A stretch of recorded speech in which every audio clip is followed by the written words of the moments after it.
সকলোকে শাৰদীয় শুভকামনা।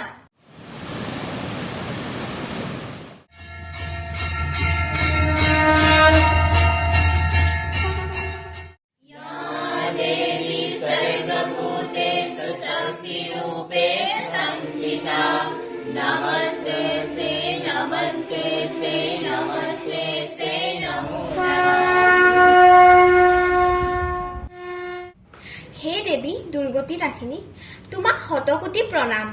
হে দেৱী, আমি মূঢ়মতী, তোমাৰ পূজা অৰ্চনাত কিবা ভুল ত্ৰুটি হলে আমাক ক্ষমিবা।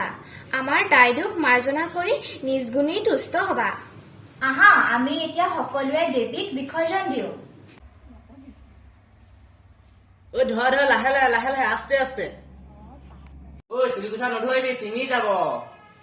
জয় দুৰ্গা মাতা কি জয়, জয় দুৰ্গা মাতা কি জয়, জয় দুৰ্গা মাতা কি জয়।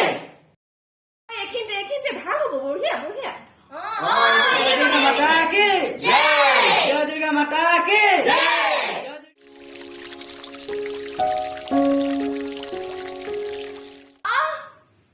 মোক বচোৱা, মোক নামাৰিবা। মোৰ শৰীৰটো ইমান অত্যাচাৰ নকৰিবা। মোক ইমান কষ্ট নিদিবা তোমালোকে। এয়া কি দেখিছো? আমি সপোন দেখিছো নেকি? এয়া দেখোন সাক্ষাৎ নদী মাতৃ। হে নদী মাতৃ, তুমি কিয় কান্দিছা? কোনে তোমাক অনিষ্ট কৰিছে? কাৰ ইমান সাহস তোমাক কষ্ট দিয়া? শুনা তেন্তে কওঁ, তোমালোকে যে প্ৰতিমা মোৰ বুকুত বিসৰ্জন দিয়া, তেতিয়া মোৰ কি অৱস্থা হয় জানা? প্ৰতিমা নিৰ্মাণ কৰোঁতে ব্যৱহাৰ কৰা ৰাসায়নিক দ্ৰব্যবোৰে মোৰ সমগ্ৰ শৰীৰ বিষাক্ত কৰি পেলায়। প্ৰতিমাত লগোৱা কৃত্ৰিম ৰংবোৰত পাৰত, কেডমিয়াম, জিংক, ক্ৰমিয়াম আদি গধুৰ ধাতু থকাৰ লগতে সিহঁতৰ অক্সাইডসমূহ থাকে।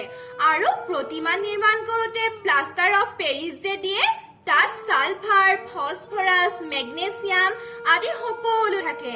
এই প্ৰতিবিধে কম বেছি পৰিমাণে বিষাক্ত। প্ৰতিমা বিসৰ্জনৰ পিছত মোৰ বুকুত অক্সিজেনৰ পৰিমাণ হ্ৰাস পায় আৰু অম্লতা বৃদ্ধি পায়। তাতোতকৈও মোৰ বেছি কষ্ট কি হয় জানা? তাতোতকৈও মোৰ বেছি কষ্ট হয় মোৰ সতি সন্তানলৈ। মোৰ বুকুত বহু সতি সন্তান আছে। মাছ, কাছ, শিহু, শামুক, ভেকুলী এই সকলোবোৰক তোমালোকে হত্যা কৰা। আমাক জীয়াই থাকিবলৈ দিয়া। আমাক হত্যা নকৰিবা। আমাক হত্যা নকৰিবা। ময়ো বাতৰিত পাইছিলো, গংগা যমুনা আদি নৈবোৰ বহুত প্ৰদূষণ হৈছে।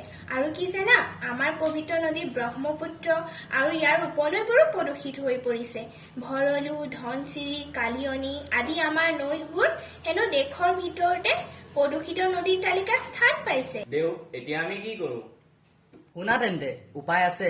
আমি পাত, ফল, ফুল বা একাজলি জ্বলো যদি ভক্তিভাৱে ভগৱানক অৰ্পণ কৰা হয়, তেওঁ তাকেই গ্ৰহণ কৰি সন্তুষ্ট হয়। শুনা, আমি এইবাৰৰ পৰা কেইটামান কথা মানি চলিম। ১ নম্বৰতে, পূজাৰ প্ৰতিমা নিৰ্মাণ কৰিবলৈ ব্যৱহাৰ কৰা প্লাষ্টাৰ অফ পেৰিছ, চিমেণ্ট আদি অপচনশীল উপাদানসমূহ ব্যৱহাৰ নকৰোঁ। অতীতৰ দৰে প্ৰাকৃতিক সামগ্ৰীহে ব্যৱহাৰ কৰিম। ২ নম্বৰতে, প্ৰতিমাত কৃত্ৰিম সাংশ্লেষিক ৰংসমূহ ব্যৱহাৰ নকৰোঁ। পৰিৱেশ অনুকূল ৰংহে ব্যৱহাৰ কৰিম। ৩ নম্বৰতে, প্ৰতিমা বিসৰ্জন দিবলৈ নৈ, বিল আদি জলাশয়বোৰৰ ঠাইত কৃত্ৰিম পুখুৰীৰ ব্যৱস্থা কৰি বিসৰ্জনৰ লগে লগে পৰিষ্কাৰ কৰিম আৰু পূজা মণ্ডপসমূহ প্লাষ্টিক মুক্ত কৰি ৰাখিম। বুজিছো। নদী মাতৃ, আমাক ক্ষমিবা। আমি আৰু আজিৰ পৰা পৰিৱেশ প্ৰদূষণ নকৰো। তোমালোকৰ মংগল হওক, তথাস্তু। দেখি বুজি ল'বা বিজ্ঞানৰ জ্ঞান, তেহে হ'ব আমাৰ ধৰিত্ৰীৰ পৰিত্ৰাণ।